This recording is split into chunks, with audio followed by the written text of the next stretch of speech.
بہت بہت شکریہ ڈوگر صاحب. یہ بتائیے گا، بظاہر یہ لگتا ہے کہ پنجاب میں بھی اور کے پی میں بھی ہوئی ہیں. پنجاب کا میں آپ سے پوچھوں گا، ٹٹ فار ٹیٹ ایف آئی آرز ہو رہی ہیں. جو اسلام آباد میں پی ٹی آئی اور عمران خان کے خلاف ایف آئی آرز درج ہوئی ہیں، ان کا ریاکشن ہم دیکھ رہے ہیں یہاں پنجاب میں بھی، اور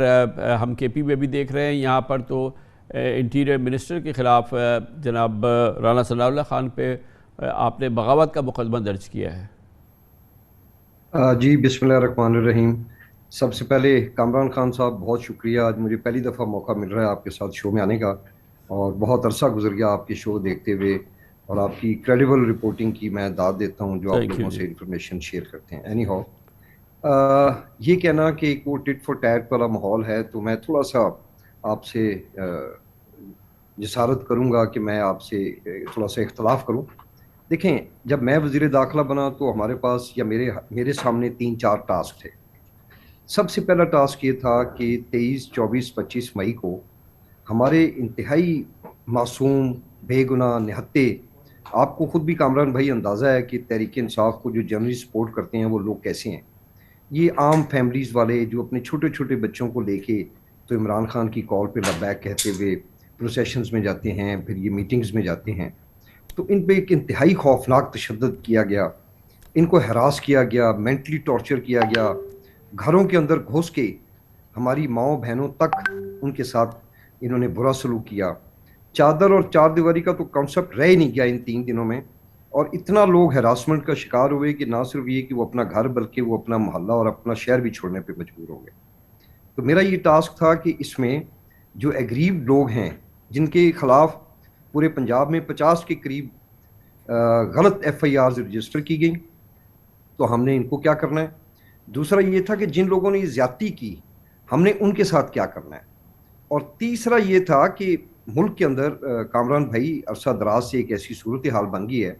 جس کی وجہ سے بدقسمتی سے آج جدھر ہم کھڑے ہیں وہ کھڑے ہیں. وہ کیا ہے؟ آپ نے دیکھا بے شمار ویڈیوز سرکولیٹ کر رہی ہیں میاں نواز شریف، خواجہ آصف صاحب اور ایاز صادق صاحب، کہ جہاں پہ وہ کوئی اپنے الفاظ منس نہیں کر رہے، وہ کوئی ڈھکی چھپی بات نہیں کر رہے، وہ اوپنلی نام لے لے کے انہوں نے ایسی باتیں کی کہ جو میں آج ایون کہ دوبارہ ریپیٹ کرنا بھی معیوب سمجھتا ہوں. تو ہم یہ چاہتے ہیں کہ ونس فار آل پنجاب کے اندر رول آف لا ہو، اور ہم نے ڈیسائیڈ کر لیا ہے، کل ہمارے سی ایم صاحب کی میٹنگ تھی، ہم کسی کو بھی الاؤ نہیں کریں گے کہ وہ 2-3 چیزوں میں، جیسے عدلیہ ہے، جیسے ہمارے ادارے ہیں، ایون کہ جو پارٹی لیڈرشپ کے خلاف جو رقیق گفتگو کی جاتی ہے، ہم ان کو ٹالریٹ نہیں کریں گے. جنہوں نے ماضی میں کیا ہے یا جو مستقبل میں کریں گے، انشاءاللہ ہم ان کے خلاف قانون اور آئین کے مطابق یہ جو ایکشنز ابھی ہوئے ہیں جو ہم نے پچھلے 2-3 دن میں دیکھے، اس سے پہلے بظاہر آپ پر بڑا اور آپ کی گورنمنٹ پہ بڑا پریشر تھا پی ٹی آئی کی مرکزی قیادت کا، اور وہ کہتے تھے کہ 25 مئی کا جو واقعات ہوئے ہیں اس پر ایکشن نہیں ہو رہا، آپ لوگوں کے خلاف کارروائی نہیں کر رہے. خود عمران خان صاحب نے کئی جگہ پہ یہ بات کی کہ ان کے خلاف کارروائی ہونی چاہیے. بظاہر ایسا لگا کہ وہ ایک ماحول کے بعد اور ایک طرح کے اس پریشر کے بعد جو کہ آپ کی سینٹرل لیڈرشپ نے بلڈ کیا، پھر یہ پنجاب میں کارروائی شروع ہوئی. نہیں کامران بھائی، اس میں ایسے ہے کہ دیکھیں، میں سمجھتا ہوں کہ میرے میں اور جو ان کے وزیر داخلہ تھے کچھ فرق ہونا چاہیے. میں نے 28-30 سال میں نے سروس کی، اور میں نے ہمیشہ رول آف لا کو مقدم سمجھا. میں ہرگز یہ نہیں چاہتا تھا کہ جیسے انہوں نے کیا ہم بھی اسی طرح کریں. پھر میں سمجھتا ہوں ہمارے اور ان میں کیا فرق ہے. اگر ہم پولیس کو بے لگام چھوڑ دیتے کہ اب لوگوں کے گھروں میں گھس جائیں without warrant, without any F I are,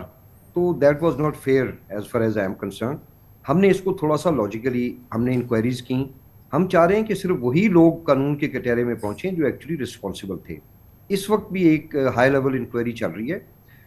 any how, اس دوران میں ہمیں جو آئیڈینٹیفائی ہوئے تقریباً 30 کے قریب ایس ایچ اوز، ہم نے ان کو لائن حاضر کیا، یہ جس کو آپ معطل کرنا کہتے ہیں. اس کے علاوہ 4 ایس پیز ہیں، 7 ڈی ایس پیز ہیں، اور بے شمار وہ ڈی پی اوز کہ جنہوں نے اپنی کال آف ڈیوٹی سے بڑھ کے شاہ سے زیادہ شاہ کے وفادار بننے کی کوشش کی، ان کو ہم نے ریموو کیا. گورنمنٹ آف پنجاب سرٹنلی ایک خاص لیول تک پنشمنٹ دے سکتی ہے، وہ یہی ہے کہ آپ ریموول کرتے ہیں، پھر آپ ان کے کیسز فیڈرل گورنمنٹ کو بھیجتے ہیں. اب آپ خود فرمائیں کہ فیڈرل گورنمنٹ میں تو وہ لوگ بیٹھے ہوئے ہیں جن کا مائنڈ سیٹ یہ ہے کہ لوگوں کو کرش کر کے رکھیں. ہمارا مائنڈ سیٹ یہ نہیں ہے. میں آپ کو آنیسٹلی بتاتا ہوں کہ مجھے خود ہمارے چیئرمین صاحب نے کہا کہ آپ نے کسی کے گھر کے اندر نہیں گھسنا, کسی کی چادر, چار دیواری, ماں بہن.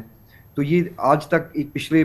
غالباً مجھے 15 سے 20 دن ہوئے ہیں, مجھے آپ کو ایک انسیڈنٹ بتا دیں. یہ جو انٹیریئر منسٹر پہ آپ کے یہاں یہ بغاوت کا مقدمہ درج ہوا ہے ان ریلیونٹ اس چارجز کے تحت, اب اگلا میجر کیا لیں گے آپ؟ اگلا میجر یہ ہے کہ آپ کو پتہ ہے کہ قانون میں امیونٹی حاصل ہے صرف there are certain appointments in the country, as far as I know آپ کے پریزیڈنٹ آف پاکستان ہیں, گورنرز ہیں,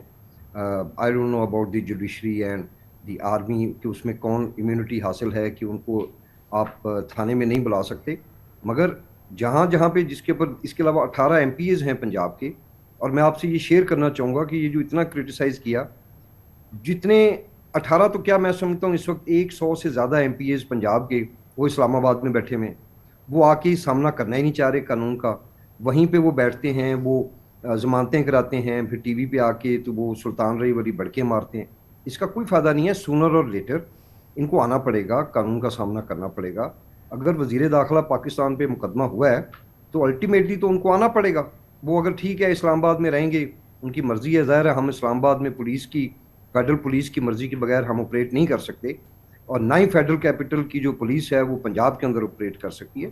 تو وی ول سی and we will go by the بک. جو ہمیں قانون ڈیفائن کرے گا, انسٹرکٹ کرے گا, ہم اسی کو فالو کریں گے. تھینک یو سو مچ, بہت بہت شکریہ جناب ہاشم ڈوگر, وزیر داخلہ پنجاب ہمارے ساتھ تھے. کمرشل بریک اس دوران نیوز ہیڈ لائنز دیکھیں, جس کے بعد ہم اپنے پروگرام کے باقی حصے کے ساتھ واپس آتے ہیں. ملک میں بدترین معاشی صورتحال کی وجہ سے موجودہ حکومت, شہباز حکومت کے سخت معاشی فیصلے, اس کے نتیجے میں ملک میں بدترین مہنگائی, اس کے خلاف اب خود حکمراں پاکستان مسلم لیگ نون کے اندر احتجاج اور اشتعال کا آغاز ہوا ہے. سیاسی اور معاشی پالیسیز پر اختلافات نے نون لیگ میں ایک واضح لکیر کھینچ دی ہے. تباہ کن مہنگائی, بجلی کے بلوں میں اضافے اور اس کے علاوہ عمران خان کی روز بروز بڑھتی مقبولیت اور عوام کی نون لیگ سے ناراضگی پر جناب نواز شریف اور مریم بی بی پر بعض پارٹی رہنما سخت اشتعال میں ہیں. خاص طور پہ بجلی کے تباہ کن بلز کا بوجھ سہنا پاکستان مسلم لیگ نون کے لیے مشکل ہو رہا ہے. بظاہر براہ راست شہباز شریف صاحب کا نام لے کر ان پر ملبہ نہیں ڈالا جاتا, اس میں کہیں ہلکی سی پردہ ہے, لیکن لگتا یہ ہے کہ پورا ملبہ ڈال دیا گیا ہے وزیر خزانہ ڈاکٹر مفتاح اسماعیل پر, جن کو کھل کے نشانہ بنایا جا رہا ہے. خبریں ہیں کہ مفتاح اسماعیل کو ہٹا کر جناب اسحاق ڈار وزیر خزانہ بنیں گے, اور یہ تمام معاشی اور خزانے کے معاملات اور اس حوالے سے تمام پالیسیز کو وہ لیڈ کریں گے. مفتاح اسماعیل کی پالیسیز پہ جناب نواز شریف سخت برہم بتائے گئے ہیں. کہا گیا ہے کہ نواز شریف کو اپنے اور اسحاق ڈار کے کیسز میں کوئی قانونی ریلیف نہ ملنے پر بھی بہت غصہ ہے. لگتا ہے کہ جناب نواز شریف کی خواہش ہے کہ انہیں اور اسحاق ڈار کو شہباز حکومت میں کرپشن کیسز سے چھٹکارا دلایا جائے اور ان کی دھوم دھام سے بھرپور انداز سے ملک واپسی ہو. تاہم بظاہر شہباز حکومت نے نواز شریف اور اسحاق ڈار کے کیسز سے کوئی بہت ایکٹیو تعلق دکھایا نہیں ہے, یا ان کے ریلیف کے لیے کوئی ہم نے حکومت بہت زیادہ مستعد نہیں دیکھی ہے. لندن میں جناب نواز شریف سے ملاقات کے بعد صحافی سہیل وڈائچ نے بھی نواز شریف کے خیالات کی عکاسی کی, جس نے آج کافی ہلچل مچائی. یہ وہی ماحول ہے جس کی عکاسی مریم بی بی نے, مریم نواز شریف نے اب سے چند روز قبل اپنی ایک ٹویٹ میں کی تھی, جس میں ان کا کہنا تھا کہ نواز شریف پیٹرول کی قیمتیں بڑھانے پر اس فیصلے پر بہت ناراض ہیں, اور بلکہ اس میٹنگ کو وہ چھوڑ کر چلے گئے جہاں پر اس کا ذکر ہو رہا تھا. وفاقی وزیر جاوید لطیف نے بھی نون لیگ لندن کی ترجمانی کرتے ہوئے معاشی پالیسیز پر نواز شریف کی ناراضگی کو اجاگر کیا تھا. گویا نون لیگ غیر اعلانیہ طور پر اسلام آباد اور لندن کی مختلف سوچ میں بٹی ہوئی ہے. نواز شہباز گروپس میں بظاہر ان معاملات پر ایک ٹکراؤ کی سی کیفیت ہے. کل فیصل آباد میں عابد شیر علی اور طلال چودھری نے شہباز حکومت کی معاشی پالیسیز پر مفتاح اسماعیل کو سخت نشانہ بنایا. گو کہ مفتاح اسماعیل بار بار دعوے سے پوری قوت سے کہہ چکے ہیں کہ ان کی ہر فیصلے کی منظوری اور اس کی تمام جو تیاری ہوتی ہے وہ جناب شہباز شریف کے ساتھ مل کے کی جاتی ہے, اور ان کے تمام فیصلوں کے ذمہ دار وزیر اعظم شہباز شریف ہے. لیکن کل عابد شیر علی اور طلال چودھری نے ہلکی سی احتیاط برتی اور سارا ملبہ اور اپنی توپوں کا رخ مفتاح اسماعیل پہ رکھا. واضح طور پہ یہ دو کیمپس ہیں جس میں اس وقت حکمراں پاکستان مسلم لیگ نون تقسیم ہے. مفتاح اسماعیل بار بار کہتے رہے ہیں, آج بھی انہوں نے اس تمام تنقید کے جواب میں میڈیا سے گفتگو کی اور وزیر خزانہ مفتاح اسماعیل نے عابد شیر علی کو جواب دیتے ہوئے، تلال چودھری کو جواب دیتے ہوئے کہا کہ کوئی ایسا فیصلہ بتا دے جو انہوں نے شہباز شریف کی اجازت کے بغیر کیا ہو۔ لیکن بات اب مفتاح اسماعیل تک فی الحال علامتی طور پہ موجود ہے، لیکن لگ یہ رہا ہے کہ مسلم لیگ نون میں یہ اختلافات اور یہ تمام مسائل آہستہ آہستہ براہ راست وزیر اعظم شہباز شریف کی جانب بھی بڑھ رہے ہیں۔ اس کا اندیا ہمیں کل عابد شیر علی اور عابد تلال چودھری کی پریس کانفرنس میں بھی ملا۔ دراصل نون لیگ ایک مقبسے کا شکار ہے، فیصلے ہوتے ہیں اسلام آباد میں، شہباز حکومت و کابینہ کے اراکین کرتے ہیں، ان کے سامنے جو حقائق ہیں وہ کچھ اور ہیں، اور پھر یقینی طور پہ پاکستان مسلم لیگ نون کے قائد اور بانی لنڈن میں ہیں، جناب اسحاق ڈار لنڈن میں ہیں، اور بعض پاکستان مسلم لیگ نون کے رہنما اور کارکن شاید یہ سمجھتے ہیں کہ جناب نواز شریف اس پوری صورتحال میں لا تعلق ہو گئے ہیں، اور اس دوران پاکستان مسلم لیگ نون کے معاشی فیصلوں کی وجہ سے بڑھتی ہوئی غیر مقبولیت ہے۔ یہی وجہ ہے کہ خود جناب نواز شریف بھی اس حوالے سے ایک مقمصے کا شکار ہے، اور انہیں احساس ہے شاید کہ ان کی بات کو مکمل طور پہ نہیں سمجھا جاتا۔ اسی لیے کل صحافی سہیل وڑائچ نے دعویٰ کیا کہ ان سے نواز شریف نے کہا کہ وہ شہباز شریف سے بات کریں اور ان سے کہیں کہ ان کے بیانات یا پاکستان کی ان حوالے سے معاشی پالیسیز صحیح سمت میں نہیں جا رہی۔ بظاہر پاکستان مسلم لیگ نون میں یہ بات آیا ہے کہ پاکستان مسلم لیگ نون کو سیاسی ریوائول کے لیے الیکشن میں پی ٹی آئی اور عمران خان کا مقابلہ کرنے کے لیے نواز شریف کی موجودگی ضروری ہے، اور ہر صورت میں ان کی ہونی چاہیے پاکستان میں واپسی، مگر اس حوالے سے دونوں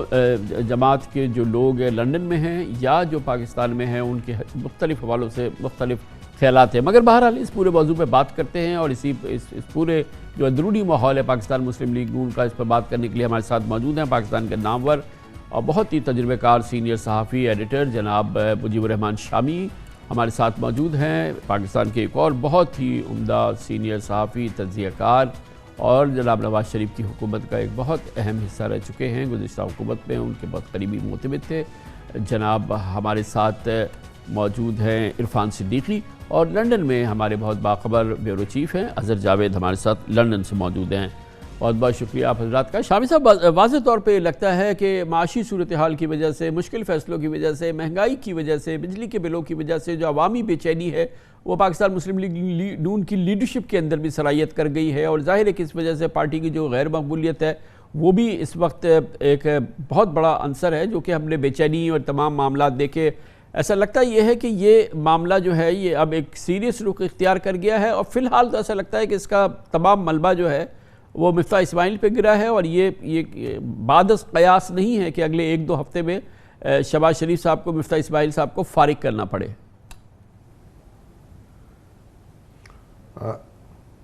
دیکھیے خان صاحب، بنیادی بات یہ ہے کہ عمران خان صاحب کی حکومت کے خلاف جو تحریک عدم اعتماد لائی گئی وہ ایک غلط فیصلہ تھا، اور اس وقت جو بھی مشکلات تھیں ان کی ذمہ داری عمران خان صاحب پر تھی، وہ حالات کے سامنے کھڑے ہوئے تھے، اور یہ یلغار جو تھی ان کے خلاف جاری تھی۔ جب تحریک عدم اعتماد اب لے آئے اور حالات میں تبدیلی نہیں آئی، معاشی مشکلات میں اضافہ ہوا جو ہونا ہی تھا، تو آپ اس کی زد میں آ گئے ہیں۔ اب جہاں مسلم لیگ نون کھڑی تھی وہاں عمران خان صاحب کھڑے ہیں، اور جہاں عمران خان کھڑے تھے وہاں مسلم لیگ نون اور اس کے اتحادی کھڑے۔ شامی صاحب، یہ پس منظر جو آپ نے بیان فرمایا یہ آیا ہے، لیکن اس میں ایک اہم بات یہ ہے کہ اس وقت بھی نواز شریف صاحب کی یہ خواہش تھی کہ الیکشن کی طرف توجہ دی جائے، اور جب یہ تبدیلی بھی آ گئی تھی حکومت کی، اس وقت بھی ان کی جو رپورٹڈ چیزیں سامنے آ رہی تھیں وہ بہت شدت سے کہہ رہے تھے کہ آپ الیکشن کی طرف جائیں، اپنی توجہ الیکشن کی طرف رکھیں۔ مریم بی بی کی تو ان گنت تقاریر ہیں اس تبدیلی سے پہلے بھی، ووٹ آف نو کانفیڈنس سے بھی پہلے، کہ ہمارا کوئی انٹرسٹ اس وقت اقتدار میں نہیں ہے، اور پھر جب وہ تبدیلی بھی آ گئی پھر بھی وہ بہت شدت سے کہتی تھی کہ ہمیں اب اقتدار چھوڑ دینا چاہیے۔ تو ایسا لگتا ہے کہ کوئی جو اقتدار میں ان لوگوں کو رکھنے کا حامی تھا، یا جو گروپ تھے یا جو لیڈرشپ تھی، اصل شکایت تو اب براہ راست نواز شریف صاحب کی اور پارٹی کی لیڈرشپ کی ان لوگوں کے ساتھ ہونی چاہیے نا۔ دیکھیے، انہوں نے عمران خان صاحب سے کو چلتا کیا کیونکہ یہ نہیں چاہتے تھے کہ کہ وہ 1 سال اور اقتدار میں رہیں، اور دوسرے مقتدر حلقے بھی یہ نہیں چاہتے تھے۔ اب اس کی وجوہات جو ہیں سامنے آ چکی ہیں، لوگ تفصیلات سے واقف ہیں۔ اب جب تحریک عدم اعتماد اب لے آئے اور اس کے بعد آپ سے معیشت نہیں سنبھالی گئی، پیٹرول کی قیمتیں آپ کو بڑھانی پڑیں، آپ ریلیف نہیں دے سکے، تو پھر آپ یہ فیصلہ نہیں کر سکے کہ آپ الیکشن کرا دیں، کیونکہ پھر معاملہ ہوا کہ آئی ایم ایف سے اگر معاملہ نہ ہوا تو پھر ہم ڈیفالٹ میں چلے جائیں گے، انٹرم حکومت سے آئی ایم ایف کوئی بات نہیں کرے گا۔ تو یہ جو محب الوطنی ہے پھر اس کا بوجھ آپ نے اٹھایا، اور نواز شریف صاحب نے بھی اور ان کے اتحادیوں نے بھی طوعاً و کرہن اتفاق رائے سے ہی فیصلے کیے کہ انتخابات اب نہیں ہونے چاہیے۔ اب نانی جو ہے ختم کر چکی ہے، اب اسے چھوڑنا نہیں چاہیے، اب اسے 1.5 سال جو ہے اپنی پوزیشن مستحکم کرنی چاہیے۔ یہ حکومت کا خیال تھا اور اس کے اتحادیوں کا خیال تھا کہ رفتہ رفتہ ہم حالات کو سنبھال لیں گے، اور اب بھی مفتاح اسماعیل اور ان کے ہم نوا یہ کہتے ہیں کہ حالات قابو میں آ جائیں گے، اور جو ہی آئی ایم ایف کے ساتھ معاملہ ہو جائے گا۔ مگر اسی بات کے تمام لوگ یہ کہتے ہیں شامی صاحب کے خاک ہو جائیں گے ہم، تم کو خبر ہو رہے تھے۔ غفار صدیقی صاحب آپ فرمائیے گا کہ یہ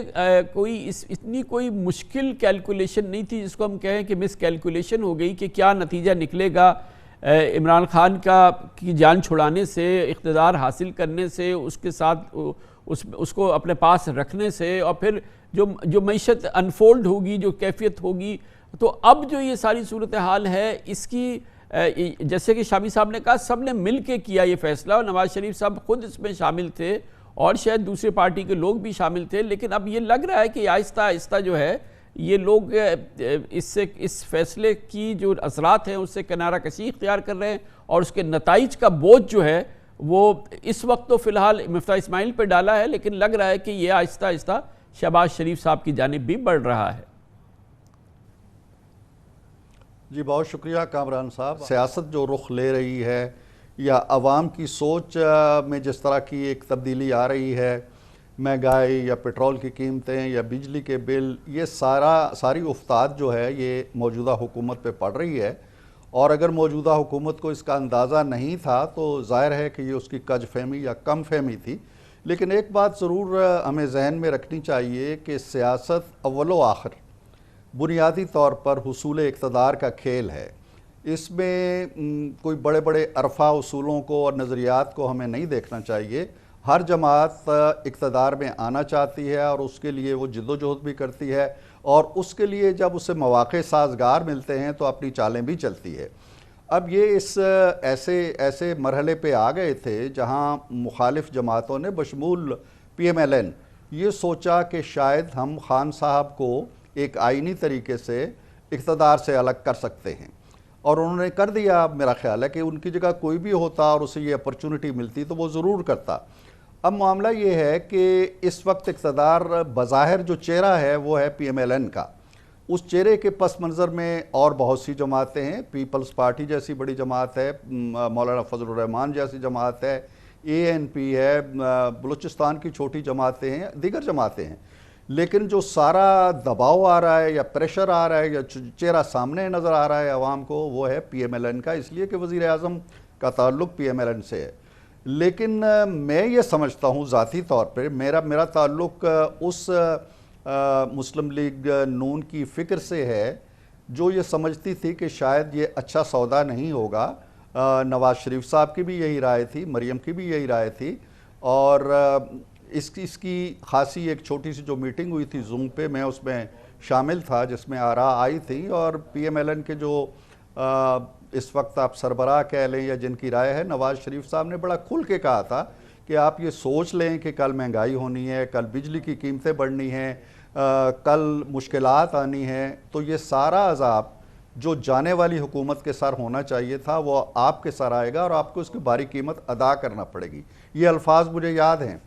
پھر اقتدار میں آنے کے بعد میاں صاحب کی خواہش تھی کہ ہم اقتدار کو کم سے کم رکھیں اور فوری طور پہ جو کرنے کے کام ہے کر کے الیکشن میں چلے جائیں۔ لیکن غفار صدیقی صاحب، یہ جو وزیر خزانہ کی درگت بننے شروع ہو گئی ہے، اور کتنی اعلانیاں، اور جب عابد شیر علی اور طلال چودھری کریں تو سب کو پتہ ہوتا ہے کہ یہ عابد شیر علی اور طلال چودھری خالی نہیں ہیں. اور پھر جب اس طرح کی باتیں آئیں اور خود آپ نے سنا سہیل وڑائی صاحب کی بات ہوئی نواز شریف صاحب سے کہ وہ کس قدر برہم ہیں, تو یہ وہ فکر تو نہیں ہے جو آپ کہہ رہے ہیں کہ بھائی اس نے مشکل فیصلے کیے, اس کی ایک وزیر خزانہ کی کیا اس میں مصیبت ہے, وہ کس بات کا ذمہ دار ہو گیا, اور اس کو پھر نکال باہر کرنے کی بات اور پھر ڈار صاحب کو بھیجنے کی بات اور پھر یہ تمام معاملات ان کے حوالے کرنے کی بات, یہ ایک دوسرے کے ساتھ باہم شیر و شکر تو نظر نہیں آتی ہیں. جی کامران صاحب, میرا خیال یہ ہے کہ میاں صاحب نے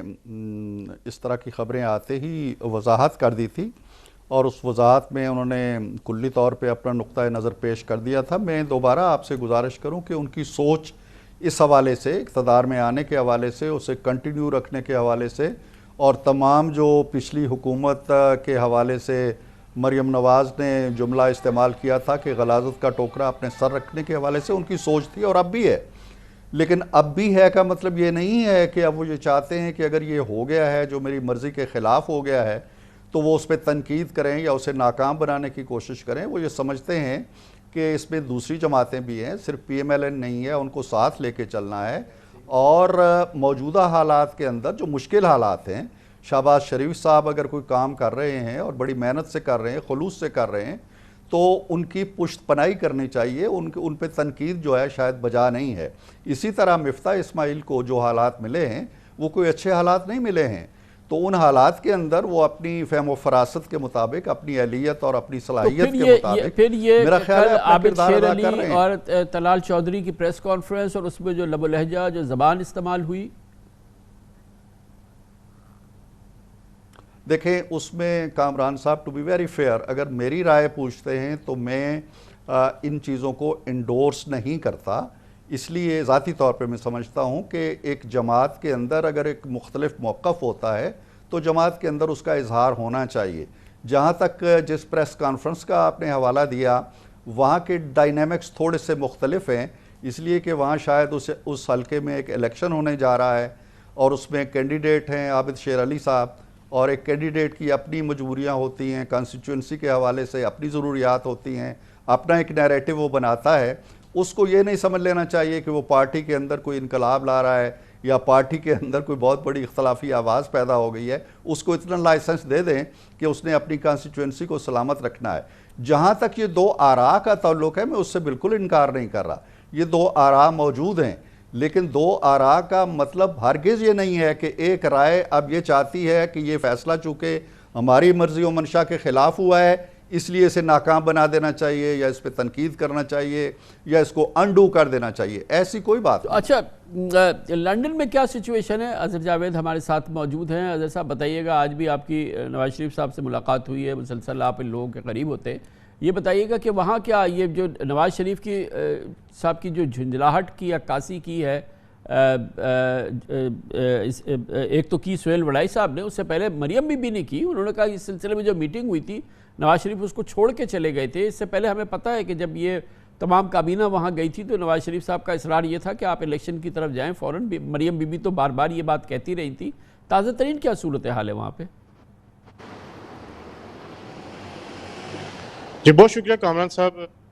ہاں, حسن نواز صاحب کے آفس میں جہاں اس وقت نواز شریف صاحب بھی موجود ہیں, ان سے تقریباً کافی ڈیٹیل ملاقات ہوئی ہے 2 گھنٹے کی, اور اسی ایشو پہ بات کی. اور میں نے جب اس حوالے سے پوچھا بھی تو سابق وزیر اعظم نواز شریف نے بالکل واضح طور پہ کہا کہ وہ وزیر اعظم شہباز شریف کے ساتھ کھڑے ہیں, اور وزیر اعظم شہباز شریف کو جو مشکل حالات میں حکومت ملی ہے وہ بہت بہتر طریقے سے اس کو کرنے کی کوشش کر رہے ہیں. ان پہ جو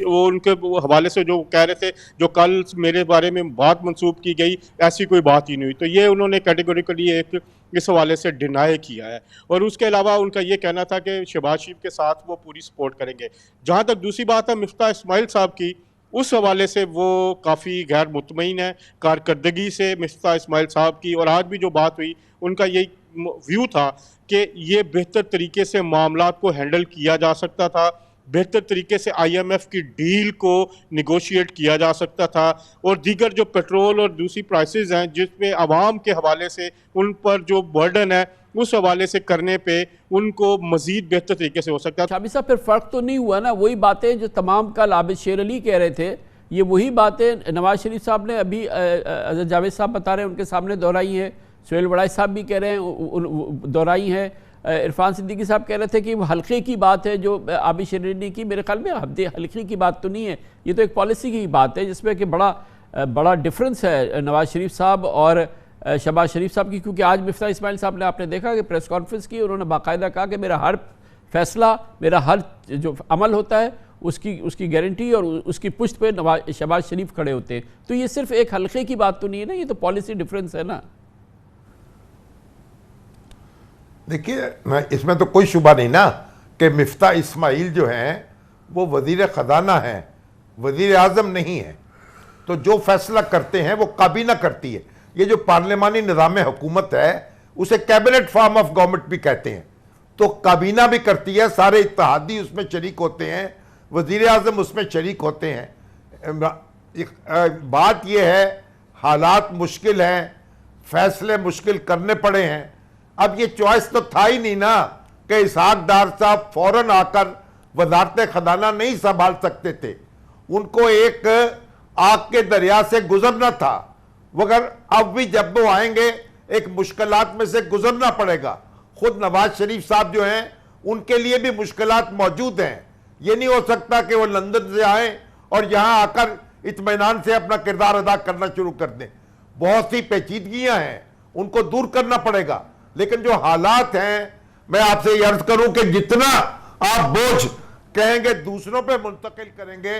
اس سے بات بنے گی نہیں. مسلم لیگ نون کو اور اس کے اتحادیوں کو اپنی پرفارمنس دکھانی پڑے گی. اس وقت وہ لگے ہوئے ہیں، انہوں نے سر دھڑ کی بازی لگائی ہوئی ہے، کبھی اس دروازے پر کبھی اس دروازے پر. باجوہ صاحب بھی ان کے ساتھ ہیں، اسٹیبلشمنٹ بھی ان کی پشت پر ہے. ان کو یہ معاملہ ٹھیک کرنا پڑے گا. اگر پرفارمنس بہتر نہیں ہوگی، اگر مہنگائی قابو نہیں ہوگی، اگر ڈالر نیچے نہیں آئے گا تو اس کے آپ کچھ کہتے رہیں، آپ کو نقصان اٹھانا پڑے گا. اور پھر اس کا نتیجہ یہ ہے کہ عمران خان صاحب جو ہیں وہ اپنے لیے مشکلات پیدا کر رہے ہیں. وہ خود حکومت کی مشکلات کو تو اپنی جگہ ہیں، لیکن عمران خان صاحب نے جو اپنے لیے مشکلات پیدا کی ہیں اس سے وہ حکومت کو ایک ریلیف دے سکتے ہیں. اور اگر ان کے خلاف یہ سارے اقدامات جو ہیں وہ جاری رہے اور خود انہوں نے بھی ان کو فیسیلیٹیٹ کر دیا اپنے الفاظ سے، اپنے انداز سے، تو پھر مسلم لیگ نون کو ایک منفی ریلیف مل جائے گی اور اس کے اتحادیوں کو بھی. تو عرفان صدیقی صاحب یہ فرمائیے گا کہ شاید یہ اس بات کا ایک ترجمانی صحیح نہیں ہے کہ یہ ایک واقعی بڑا مسئلہ ہے جس میں کہ نواز شریف صاحب کی بالکل خواہش عیاں ہے کہ وزیر خزانہ کو فارغ کرنا چاہیے، اور وہ اس بات سے ایگری نہیں کر رہے کہ وہ فیصلے جن کی کابینہ نے حمایت کی، وزیر اعظم نے حمایت کی، وہ درست فیصلے تھے. اس سے بہتر فیصلے ہو سکتے تھے اور یہ غلط طریقے سے فیصلے ہوئے ہیں. اس میں تو کوئی دوسری بات نہیں ہے نا. یہ فیصلہ بات کی اس حلقے کی تو کا صرف بیانیہ نہیں لگتا. دیکھیے کامران خان صاحب، شامی صاحب نے بجا طور پر اشارہ کیا ہے کہ یہ صرف حکومت کی کارکردگی پہ منحصر نہیں ہے کہ وہ کیا کرنے جا رہی ہے. اس کا ایک بڑا حصہ اور آنے والے دنوں کا بڑا دار و مدار خود خان صاحب کے مستقبل پہ بھی ہے، جو خود انہوں نے داؤ پہ لگایا ہوا ہے. جس طرح خود انہوں نے اپنی حکومت کے لیے مشکلات پیدا کر دی تھیں اور وہ گھر چلے گئے، گھر جانے کے بعد اب مزید مشکلات پیدا کر رہے ہیں کہ شاید اپنی واپسی کا دروازہ بند کر دے. تو وہ منفی ریلیف جس کی بات شامی صاحب نے کی ہے اس کو رول آؤٹ نہ کریں. یہ ہرگز نہیں ہے کہ اگر میاں صاحب چاہیں کہ فلاں بندہ ان کی جماعت کا، باقی جماعتوں کا نہیں، ان کی جماعت کا فلاں بندہ فلاں وزارت کے منصب پر نہیں رہنا چاہیے تو وہ نہیں رہے گا، وہ اگلے دن فارغ ہو جائے گا. ایسی کوئی بات نہیں ہے. کارکردگی کی حد تک یہ ہو سکتا ہے، ان کی اپنی ایک رائے ہو، اپنی ایک سوچ ہو، ہماری بھی ہو سکتی ہے، آپ کی بھی ہو سکتی ہے. لیکن اس کو یہ کہہ دینا جی کہ وہ کوئی تلوار لیے تلوار سونتے ہوئے مفتاح اسماعیل کی گردن پہ سوار ہونا چاہتے ہیں، انہیں فارغ کرنا چاہتے ہیں، تو یہ فارغ کرنا ان کے لیے کوئی مشکل بات نہیں ہے. وہ ایک تڑپ ہے سیاستدان کی جو چاہتی ہے کہ مہنگائی نہ ہو، جو چاہتی ہے کہ بجلی کی قیمتیں نہ بڑھیں، جو چاہتی ہے کہ پیٹرول کی قیمتیں نہ بڑھیں، جو چاہتی ہے کہ ڈالر جو ہے وہ قابو میں رہے. یہ وہ بے قلی ہے جو میاں صاحب محسوس کرتے ہیں. اس بے قلی کا اظہار کا یہ مطلب نہیں ہے کہ کہ وہ مفتاح اسماعیل کو فارغ کرنا چاہتے ہیں، اور مفتاح اسماعیل کو فارغ کرنے سے آپ کو یا مجھے یا کسی کو وزیر بنا دیا جائے تو حالات راتوں رات ٹھیک ہو جائیں گے۔ عرفان صدیقی صاحب ڈار صاحب کو بھیجنا چاہتے ہیں، ڈار صاحب کو آنا ہے، ڈار صاحب تو پھر وہ ڈار صاحب آ کے کیا کریں گے پھر؟ دیکھیں ڈار صاحب اپنا ماشاءاللہ اس ہنر میں اپنا طاق ہیں، وہ پہلے بھی وزیر خزانہ رہے ہیں، لیکن میں نے یہی عرض کی ہے کہ جس طرح کے حالات ہیں، جس طرح کا کھیل کا میدان ہے، جس طرح کی پچ بنی ہوئی ہے، اسی کے اوپر انہوں نے کھیلنا ہے، اسی کے اوپر انہوں نے سکور کرنا ہے، اور پچ آسان نہیں ہے، بڑی مشکل ہے، گیند بھی تیز آ رہی ہے، ٹرن بھی ہو رہی ہے، سکور کرنا بڑا مشکل ہے۔ ڈار صاحب اپنا ہنر ضرور آزمائیں گے، لیکن آپ یہ اگر توقع رکھتے ہیں کہ ایک شخص کو الگ کرنے سے اور دوسرے کو لانے سے کوئی معجزہ ہو جائے گا اور راتوں رات اکانومی جو ہے وہ پھلنے پھولنے لگے گی، یہ سوکھا ہوا شجر جو ہے وہ ثمر دینے لگے گا، تو ایسا نہیں ہوگا۔ ہاں یہ اور پھر یہ سوچ بھی عجیب و غریب ہوتی ہے کہ کیا ہماری معیشت کا دار و مدار صرف کسی فرد واحد پہ ہے؟ میں تو کاش آپ کی بات نواز شریف صاحب پہ پہنچے نا کہ اس فرد واحد پہ، وہ بھی وزیر خزانہ، اس کی ایسی اکراس دا بورڈ تنقید، ایسا اس کا نام لے لے کہ اس پر یہ اس طرح کی باتیں، تو یہ باتیں کاش ان تک بھی پہنچے نا آپ کی بات، کہ فرد واحد پہ تو نہیں ہے نا، اور ویسے بھی وہ آپ کا وزیر خزانہ ہے۔ جی میں یہ عرض کر رہا ہوں کہ مجھے نہیں معلوم، میرے ساتھ گفتگو کے اندر انہوں نے بار بار یا ایک بار بھی شاید نام نہیں لیا کہ ڈار صاحب ہوتے تو یہ نہ ہوتا، لیکن اس کے باوجود میں سمجھتا ہوں کہ ڈار صاحب ہوتے تو معاملات شاید وہ اچھے طریقے سے ہینڈل کر رہے ہوتے، لیکن اس کا یہ مطلب بھی نہیں ہے کہ مفتاح اسماعیل اپنی صلاحیتیں نہیں آزما رہے، اور بجا طور پر مفتاح کا فیصلہ اس کا فیصلہ نہیں ہوتا، کابینہ کا فیصلہ ہوتا ہے، وزیر اعظم کا فیصلہ ہوتا ہے، ماہرین کا فیصلہ ہوتا ہے، اور اس کے بعد وہ کسی نتیجے پہ پہنچتے ہیں۔ اور میں نہیں سمجھتا ہوں کہ مفتاح نے کوئی ایسا بڑا فیصلہ کر دیا ہے جس کی وجہ سے ملک پہ افتاد آ گئی ہے۔ اچھا، یہ افتاد آپ پہ آنی تھی اگر وہ حکومت رہتی۔ ہمارا ٹائم کا مسئلہ ہے۔ اظہر جاوید صاحب یہ بتائیے گا کہ ابھی کیا اسحاق ڈار صاحب کے حوالے سے ان کی واپسی، کیونکہ میاں صاحب کی شاید ابھی فوری طور پہ ان کے مسائل اپنی جگہ موجود ہیں، لیکن ڈار صاحب کے اور خود میاں صاحب کی واپسی کے حوالے سے ابھی کیا کرنٹ پوزیشن کیا ہے؟ جی، ڈار صاحب کی واپسی کے لیے انہوں نے تو سپریم کورٹ میں اپلیکیشن بھی ڈال دی ہے، جس کے لیے میرے خیال ہے پہلی پیشی پہ 2 ہفتے کا ایڈجرنمنٹ ملا ہے، تو انہوں نے اپنی ٹرائی شروع کر دی ہے واپس آنے کے لیے۔ دوسری جہاں تک میاں محمد نواز شریف کی واپسی ہے وہ بالکل تیار ہے، جیسے ہی ان کو جو کہا جا رہا ہے کہ تقریباً یہ جو ان کو جو مختلف جو ان کے کیسز ہیں اس حوالے سے جیسے ہی ان کو ریلیف ملتا ہے یا انصاف ملتا ہے، ان سے بات جب بھی ہوتی ہے وہ کہتے ہیں کہ میرا عدالتی قتل کیا گیا ہے، مجھے ہاتھ باندھ کے میرے ساتھ زیادتی ہوئی ہے۔ ان کا یہ کہنا ہے کہ شوکت صدیقی کا انٹرویو ہے صرف وہ حالیہ وہی سن لیں تو وہ ان کا کہتا ہے کہ میرے عدالتی قتل کے ملزمان آپ کو مل جائیں گے۔ نواز شریف صاحب کا یہ کہنا ہے کہ ان کے ساتھ جو زیادتی ہوئی، نالی جو ہوا سارا کچھ، ان کی بیٹی کو سزا ہوئی، اس کا جو مداوع ہونا چاہیے۔ بہت بہت شکریہ جناب مجیب الرحمان شامی، ہمارے ساتھ تھے جناب عرفان صدیقی، اور اظہر جاوید ہمارے ساتھ لندن سے تھے۔ کمرشل بریک، اس کے بعد ہم مختصراً ذکر کرتے ہیں اسحاق ڈار صاحب کی واپسی، اس حوالے سے قانونی اور عدالتی مسائل۔ Welcome back. وقت سے قبل جناب نواز شریف اور پاکستان مسلم لیگ نون کے حوالے سے اس وقت جو اندرون پاکستان مسلم لیگ نون کشمکش ہو رہی ہے، اس کا ہم نے تفصیل سے جائزہ لیا۔ اس میں ایک اہم کردار جناب نواز شریف کے بعد جناب اسحاق ڈار کا ہے۔ جناب اسحاق ڈار نہ صرف یہ کہ پاکستان مسلم لیگ نون کی چوٹی کی رہنما ہیں، وہ جناب نواز شریف کے بہت ہی قریبی سیاسی معتمد رہے ہیں۔ گزشتہ حکومت میں وہ ڈی فیکٹو پرائم منسٹر سمجھے جاتے تھے، اور یقینی طور پہ ان کا بہت وسیع تجربہ ہے ملک معاشی اور خزانے کے معاملات میں۔ اسی حوالے سے جناب نواز شریف اگر ابھی نہیں بھی آ سکتے، نہیں آ پا رہے، تو ان کی بڑی شدت سے خواہش ہے کہ جناب اسحاق ڈار سابق وزیر خزانہ اور جو ان کے سمدی بھی ہیں، وہ فوری طور پہ پاکستان پہنچے اور پاکستان میں موجودہ حکومت کی معیشت و کاروبار کے حوالے سے اور خزانے کے حوالے سے تمام معاملات کی وہ اس کو لیڈ کریں اور اس کی سمت کا تعین کریں، اور ان کو بہت اہم ذمہ داریاں ملنی چاہیے۔ مگر لگتا یہ ہے کہ باوجود نواز شریف صاحب کی خواہش کی، ڈار صاحب کی تیاری کے، واپسی کے لیے ان کے مقدمات ان کی رکاوٹ بنے ہوئے ہیں، اور اس سلسلے میں کوئی پیش رفت نہیں ہو رہی اس رکاوٹ کو ہٹانے کے لیے۔ بتایا گیا ہے کہ شہباز کابینہ کے چند بااثر وفاقی وزراء بھی جناب اسحاق ڈار کی واپسی کے مخالف ہیں۔ اسی لیے ڈار صاحب کے مفرور اور اشتہاری ہونے کے اسٹیٹس کے خاتمے اور ان پر مقدمات میں کسی ریلیف کے لیے شہباز حکومت فی الحال بے پرواہ نظر آتی ہے۔ اتفاق کی بات ہے کہ سابق وزیر اعظم عمران خان کے خلاف تحریک عدم اعتماد سے 2 ماہ قبل اسحاق ڈار کی سینٹ رکنیت بحال ہوئی تھی، جبکہ شہباز حکومت آنے کے 2 ماہ بعد ڈار صاحب کو لندن میں پاکستانی ہائی کمیشن نے پاسپورٹ بھی جاری کر دیا تھا۔ نواز شریف صاحب کی بڑی دلی خواہش تھی کہ جناب اسحاق ڈار پاکستان پہنچے اور اس حکومت کے جو معاشی خزانے اور متعلقہ امور کے تمام معاملات ہیں اس کی سمت کا تعین کریں، اور اس سلسلے میں ان کی ایک بہت اہم پوزیشن ہونی چاہیے۔ یہ بھی خبریں آ گئی تھی کہ جولائی کے وسط میں ڈار صاحب اب پاکستان آئیں گے، اور اس سے پہلے ان کی حفاظتی ضمانت وغیرہ لے لی جائے گی اور عدالتی یہ جو معاملات ہیں ان کو یہ حکومت سہل بنائے گی۔ مگر نہ جانے کیا ہوا، اس کے باوجود کہ اسحاق ڈار صاحب نے اپنی واپسی کا اعلان کر دیا تھا، انہوں نے بتا دیا تھا کہ جناب نواز شریف کی خواہش پر وہ پاکستان جا رہے ہیں اور بس ان کو فوری طور پہ پہنچنا ہے، وہ سب کچھ نہ ہو پایا جس کا اظہار، جس کا وعدہ اور جس کا ارادہ جناب ڈار صاحب نے کیا تھا۔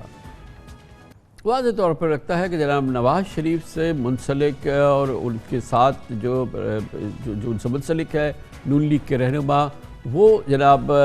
وزیر خزانہ مفتاح اسماعیل کی کارکردگی سے مطمئن نہیں ہیں۔ وہ سمجھتے ہیں کہ تمام معاملات کی ذمہ داری مفتاح اسماعیل پر ہے، یعنی کہ اس وقت جو پاکستان مسلم لیگ نون غیر مقبول ہو رہی ہے معاشی صورتحال کی وجہ سے، اور پھر جو سبسڈیز اٹھائی گئی ہیں، پیٹرول ڈیزل کی قیمتیں بڑھی ہیں، بجلی کی قیمتیں بڑھی ہیں، اور اس کی ساری ذمہ داری مفتاح اسماعیل صاحب پر ڈالی جاتی ہے، اور اسی وجہ سے مسلم لیگ نون کی لیڈرشپ کا خیال ہے کہ انہیں یہ پوزیشن انہوں نے اپنی کارکردگی بہتر نہیں دکھائی، اور خود نواز شریف صاحب کی بھی یہی خیال ہے۔ اہم بات یہ بھی ہے کہ مفتاح اسماعیل رکن پارلیمنٹ نہیں ہے، اس لیے وہ 6 ماہ یعنی اس سال 18 اکتوبر کے بعد وزارت نہیں سنبھال سکتے۔ اسی لیے وفاقی وزارت خزانہ کا قلمدان سنبھالنے کے لیے اسحاق ڈار کی واپسی کے امکانات ظاہر کیے جا رہے ہیں۔ وزیر داخلہ رانا ثناء اللہ کا کہنا تھا کہ سپٹمبر کے وسط تک اسحاق ڈار واپس آئیں گے، وطن واپس پہنچ جائیں گے۔ اسحاق ڈار صاحب کی وطن واپسی نواز شریف کا مطالبہ اور نون لیگ کے حامیوں کی خواہش ضرور ہو سکتی ہے، لیکن یہ بھی حقیقت کہ ڈار صاحب اپنے کیسز کی قانونی پیچیدگیوں میں جکڑے ہوئے ہیں۔ پاناما کیس کے بعد سپٹمبر 2017 میں شاہد خاقان عباسی کی وزارت عظمیٰ میں ڈار صاحب پر آمدن سے زائد اثاثوں کی فرد جرم بھی عائد ہوئی تھی، لیکن مبینہ طور پہ اسحاق ڈار سابق وزیر اعظم شاہد خاقان کے ہمراہ سعودی عرب روانہ ہو گئے تھے، اور پھر وہ وہاں سے برطانیہ چلے گئے۔ نومبر 2017 میں شاہد خاقان عباسی کے دور وزارت عظمیٰ ہی میں احتساب عدالت نے مسلسل غیر حاضری پر ڈار صاحب کو مفرور اور اشتہاری قرار دیا تھا، اور نیب کو ان کی جائیداد منجمد اور نیلام کرنے کا حکم دیا تھا۔ انٹرسٹنگ بات ہے کہ مفرور اور اشتہاری ہونے کے باوجود مارچ 2018 میں جناب اسحاق ڈار سینیٹر منتخب ہوئے، اور ستمبر 2018 میں ڈار صاحب کا ڈپلومیٹک پاسپورٹ منسوخ کیا گیا، اور اس سال جنوری میں پاسپورٹ جاری ہونے تک ڈار صاحب کی قانونی حیثیت ایک سٹیٹ لیس باشندے کی تھی۔ اس پوری صورتحال پہ ڈار صاحب کے جو مسائل ہیں ان پر ہم بات کرنے کے لیے دعوت دی ہے۔ ہمارے ساتھ موجود ہیں ہمارے سینئر کارسپونڈنٹ ہیں اسلام آباد میں عامر سعید عباسی۔ بہت بہت شکریہ بھائی صاحب۔ یہ تو ہم نے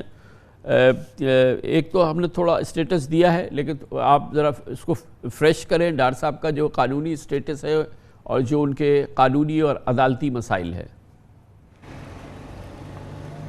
کامران صاحب، جب پیناما ریفرنسز دائر کیے گئے تھے سپریم کورٹ کے احکامات کی روشنی میں، تو ان میں سے ایک ریفرنس تھا اسحاق ڈار کے خلاف آمدن سے زائد اثاثوں کا ریفرنس، جس میں وہ 3 مرتبہ پیش ہوئے اسلام آباد کی احتساب عدالت میں، اور اس کے بعد وہ مفرور ہو گئے، بیرون ملک چلے گئے، جس کے بعد عدالت نے انہیں باقاعدہ اشتہاری قرار دے دیا تھا۔ اس کے بعد ان کے خلاف ضمنی ریفرنس بھی دائر ہوا، مقدمہ چلتا رہا، بیانات ریکارڈ ہوتے رہے، اور تمام جو گواہ ہیں انہوں نے اپنے بیانات ریکارڈ کروائے، اور اس کے بعد جب تمام گواہوں کے بیانات ریکارڈ ہو گئے تو مقدمہ داخل دفتر کر دیا گیا اور روک دیا گیا اس وقت تک جب تک اسحاق ڈار وطن واپس آ کر اس مقدمے کا سامنا نہیں کرتے، تب تک اسحاق ڈار کے خلاف جو آمدن سے زائد اثاثوں کا ریفرنس تھا وہ داخل دفتر کیا گیا ہے، اور وہ اسلام آباد کی زیر احتساب عدالت میں زیر سماعت ہے، اور ان کے خلاف جب بھی وہ وطن واپس آئیں گے تو انہیں جیل جانا پڑے گا۔ دوسری صورت یہ ہے کہ وہ ضمانت کروا لیں اور پھر عدالت میں پیش ہو جائیں، یہ 2 صورتیں ہیں، لہٰذا وہ مطلوب ہیں اسلام آباد کی احتساب عدالت میں، جہاں سے ان کے باقاعدہ اشتہارات جاری کیے گئے تھے ان کی طلبی کے، اور وہ اسلام آباد کی احتساب عدالت کو مطلوب ہیں، ساتھ میں نیب نے ان کے خلاف ریفرنس بھی دائر کر رکھا ہے، لہٰذا نیب کو بھی وہ مطلوب ہیں۔ تو اب ان کو ریلیف کیسے مل سکتا ہے؟ کیا اریسٹ ہوئے بغیر ڈار صاحب کو عدالت، کیونکہ ان کا اسٹیٹس سبسکانڈر کرا ہے، ان کو ریلیف دے سکتی ہے؟ یعنی کہ بغیر اریسٹ ہوئے یا وہ سرنڈر کیے بغیر جو ہے کیا یہ ممکن ہے؟ اور کیا یہ بھی ممکن ہے کہ ایک ہاتھ سے وہ سرنڈر کرے اور دوسرے ہاتھ سے ان کو ریلیف مل جائے اور وہ چھوٹ جائے؟ کامران صاحب یہ آپشن موجود ہے اسحاق ڈار کے لیے کہ وہ آنے سے پہلے اپنی پروٹیکٹیو بیل کروا لیں، اور اس موقع پر عدالتیں جو ہے پریفر کرتی ہیں کہ ملزم کوئی بھی سرنڈر کرے تو ان کو ضمانت مل سکتی ہے۔ دوسری طرف انہوں نے سپریم کورٹ آف پاکستان میں پہلے ہی جو اشتہاری انہیں قرار دیا گیا تھا اس کی باقاعدہ طور پر درخواست دائر کر رکھی ہے، اور وہ درخواست 3 روز قبل سپریم کورٹ میں ٹیک اپ بھی ہوئی، لیکن بینچ جو بنا اس میں جسٹس اعجاز الاحسن اور جسٹس مظاہر علی اکبر نقوی تھے، تاہم جو درخواست گزار اسحاق ڈار کے وکیل تھے وہ پیش نہیں ہوئے، جس کی وجہ سے سماعت ملتوی کر دی گئی۔ لہٰذا اسحاق ڈار کی وطن واپسی کی ان کی قانونی تیاریاں پوری ہیں، کیونکہ انہوں نے اشتہاری قرار دینے کا جو عمل ہے اس کو سپریم کورٹ آف پاکستان میں چیلنج کر رکھا ہے، لہٰذا انہیں امید ہے کہ وہاں سے بھی انہیں ریلیف مل سکتا ہے۔ دوسری صورت یہ ہے کہ وہ اسلام آباد ہائی کورٹ سے بھی رجوع کر سکتے ہیں، اگر ان کی اپیل فائل ہو گئی ہے سپریم کورٹ میں تو کیا وہ ہائی کورٹ سے ریلیف لے سکتے ہیں؟ کیونکہ یہ معاملہ تو خود اب وہ سپریم کورٹ میں پہنچا چکے ہیں۔ جی کامران صاحب، سپریم کورٹ میں آلریڈی ان کا جو معاملہ تھا وہ جب درخواست دائر کی گئی تھی تو اس کے بعد اب سپریم کورٹ میں وہ معاملہ ان کی اشتہاری قرار دینے کا جو آرڈر تھا اس کو انہوں نے چیلنج کر رکھا ہے، کیونکہ پہلے جب وہ اشتہاری قرار دیے گئے تھے اس کے بعد ان کی اہلیہ نے اس آرڈر کو اسلام آباد ہائی کورٹ میں چیلنج کیا، اسلام آباد ہائی کورٹ سے ان کی اپیل خارج ہوئی، وہ اب سپریم کورٹ میں پہنچ چکے ہیں، لہٰذا وہ معاملہ جو ان کو اشتہاری قرار دینے کا تھا وہ الگ سے سپریم کورٹ میں زیر سماعت ہے۔ وہاں پر اگر وہ وہاں سے آرڈر سیٹ اسائیڈ ہو جاتا ہے سپریم کورٹ سے تو وہ آٹومیٹیکلی ان کو جو اشتہاری قرار دینے کا عمل تھا وہ غیر قانونی ہو جائے گا، اور وہاں پر وہ ٹرائل کورٹ سے رجوع کر سکتے ہیں۔ دوسری صورت یہ ہے کہ وہ ڈائریکٹلی حفاظتی ضمانت کے لیے بھی اسلام آباد ہائی کورٹ میں ریٹ پٹیشن بھی دائر کر سکتے ہیں، لہٰذا اب دیکھنا ہوگا کہ پہلے سپریم کورٹ میں وہ ان کی پریفر ہوگی کہ وہاں سے ہی ہمیں ریلیف مل جائے۔ بہت بہت شکریہ، عامر سعید عباسی ہمارے ساتھ موجود۔